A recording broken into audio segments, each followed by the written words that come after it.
ওয়ামা লাম তাহকুম আইম্মাতুহুম বিকিতাবিল্লাহ, যখন কোন শাসক গোষ্ঠী তারা যখন ক্ষমতার মসনদে বসে যাবে, তারা যখন ক্ষমতা পাবে, ওই ক্ষমতা পাওয়ার পরে যখন তারা আল্লাহর বিধান অনুযায়ী দেশ পরিচালনা করবে না, ওই কারণে আল্লাহ রাব্বুল আলামিন তাদের ভিতর গৃহযুদ্ধ লাগিয়ে দিবে। একটা উদাহরণ দিলে আপনারা সহজেই বুঝবেন। যারা আল্লাহর বিধান এই দেশে এস্টাবলিশ করতে চায় না, তাদেরকে যখন তাদের যে নমিনেশন, ব্যবসা, নমিনেশন বলি না, এটা আমরা ব্যবসা বলি, লক্ষ লক্ষ কোটি কোটি টাকা দিয়ে তাদেরকে নমিনেশন এটা নিতে হয়। কেন? তাদের স্বার্থ দেশের পক্ষে নয়, তাদের স্বার্থ পকেটের পক্ষে। ঠিক কিনা বলে?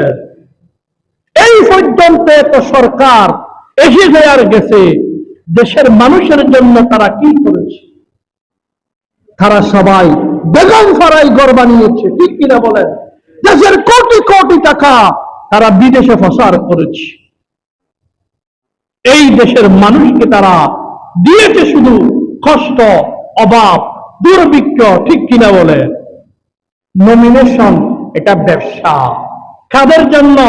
যারা ইসলাম লালন করে না, যারা তথাকথিত গণতন্ত্রের নামে সাদাবাজির রাজনীতি করে, তারা সাদাবাজি করবে, টাকাগুলো জমিয়ে তার লিডারকে পাঠায়। ঠিক কিনা বলে?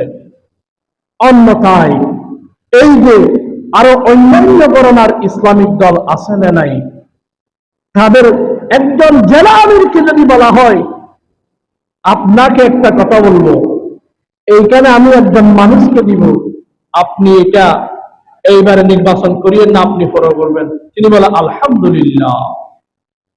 আর এইদিকে তারা যদি নমিনেশন না দেয়, রাস্তার মধ্যে ব্লক বসিয়ে, গাছ কেটে, টায়ার ফুরিয়ে মানুষকে যাতায়াতের রাস্তা বন্ধ করে দেয়। ঠিক কিনা বলে? সম্মানিত হাজিরিন, সুস্থ বিবেক সম্পন্ন মানুষ আমরা, এখানে কেউ পাগল নেই। ঠিক কিনা বলেন? বাজারে গেলে সস্তা জিনিস দিয়ে গম জিনিসটাই কিনে। ঠিক কিনা বলেন? সামনে নির্বাচন, দেশের সার্বভৌমত্ব রক্ষার স্বার্থে এমন নেতা নির্বাচিত করুন যিনি সাদাবাজের পক্ষে নয়, যিনি দুর্নীতির পক্ষে নয়, যিনি দেশের সার্বভৌমত্বের পক্ষে, দেশের স্বার্থে জনগণের পক্ষে কাজ করবে, এমন ব্যক্তিকে নির্বাচিত করতে হবে। এটা নামাজ, রোজা, হজ, যাকাতের নিয়াই ফরজ। মসজিদ ইমামতি করবেন, ভোটের বেলায় কাগজকে সাবুক দিবেন, এর নাম ইমামতি হতে পারে না। বলে আমি তো কোরআন পড়ি, আমি তো রোজা রাখি, নামাজ পড়ি, যাকাত দিই, রাজনীতির সাথে আমার কিসের সম্পর্ক?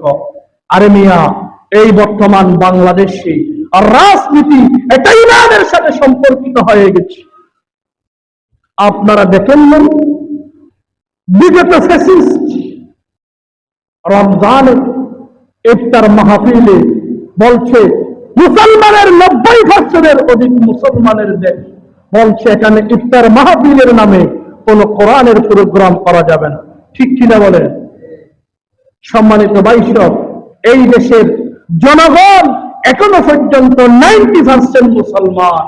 এখানে কোরআন বিরোধী, ইসলাম বিরোধী কোন শক্তিকে সাপোর্ট দেওয়া, এটা কোন নামাজি মুসল্লির জায়েজ নেই। সম্মানিত হাজিরিন, আল্লাহ রাসূল বলেছেন এই দুনিয়াতে আযাব এবং গজব আসার, ভূমিকম্প আসার আরেকটি কারণ হচ্ছে ওয়ামা লাম তাহকুম আইম্মাতুহুম বিকিতাবিল্লাহ। যখন দেশের প্রধানমন্ত্রী, দেশের শাসক গোষ্ঠী যখন সরাসরি আল্লাহর কোরআনের বিরোধী তারা অবস্থান নেবে, তখন তাদের কারণে ওয়ায়াতাখায়্যারু মিম্মা আনজালাল্লাহু ইল্লা জাআলাল্লাহু বা'আসুহুম বাইনাহুম। যখন তারা আল্লাহর কোরআন বিরোধী কাজ করার জন্য শাসক গোষ্ঠী নিযুক্ত হয়ে যাবে, তখন তাদের ভিতর যখন বাক বাটোয়ারা মিলবে না, তখন তারা একদল কর্মী আরেক দলের কর্মীকে হত্যা করবে। আল্লাহ রাসূল ১৫০০ বছর আগে বলে দিয়েছেন। ভাইয়েরা, এখন আমাদের দেশের যে রাজনীতি, এদিকে গুরুজন বেশি, যেহেতু চট্টগ্রাম শহরে থেকে পড়ালেখা করেছি, দুই গ্রুপ সবসময় মারামারি লাগতো। চট্টগ্রাম এমএসি কলেজে দেখতাম সবসময় গুলির মহড়া, এক পার্টি আরেক পার্টিকে সরাসরি গুলি মেরে মেরে তাদেরকে ফাঁকিয়ে দিত। কেন? তাদের শুধু একমাত্র উদ্দেশ্য সাদাবাজি করা ছাড়া আর কিছুই। সম্মানিত হাজিরিন, আমার এই যে একটি মূল্যবান রায় আমানত বোধ, এটা এমন মানুষের পক্ষে হতে হবে যিনি সাদাবাজির সাথে সম্পর্কিত নয়, যিনি একজন সৎ দেশপ্রেমিক আল্লাহওয়ালা, যার সাথে বালু ট্রাকের সম্পর্ক নেই। আমাদের এই এলাকাতে দেখলাম নেতাগিরি করে বালু ট্রাক থেকে টাকা সাদা নেই। ওই রকম মানুষকে আমরা নির্বাচিত করতে চাই না, যিনি সাদাবাজকে ফালে। সম্মানিত হাজরিন, আপনি মুসলমান, নামাজ ইমামের যদি ভুল হয় সূরা ফাতিহাতে, আপনি কি ওই ইমামকে নামাজ ভুল হয়েছে সেই জন্য ইমামতিতে দিবে? যিনি এই দেশের ইমাম হবে সে যদি ভুল করে তাহলে পুরা দেশটা ভুলে। একজন ইমাম শুধুমাত্র মসজিদের ইমামতি করে, তার ভুল আপনি মেনে নিতে পারেন না। যিনি এত বড় একটি দেশের ইমাম হবে সেই যদি ভুল দিয়ে দেশ পরিচালনা করে, ভুলের মধ্যে থাকে, তাহলে আমাদের উপায় কি? আমরা সবাই ভুল। এখন থেকে সিদ্ধান্ত নিতে হবে এমন নির্বাচিত নেতা যিনি আল্লাহর কোরআন বিরোধী কার্যক্রিয়ায় সাপোর্ট দেয়, ওই ব্যক্তিকে ভোট দেওয়া জায়েজ নেই।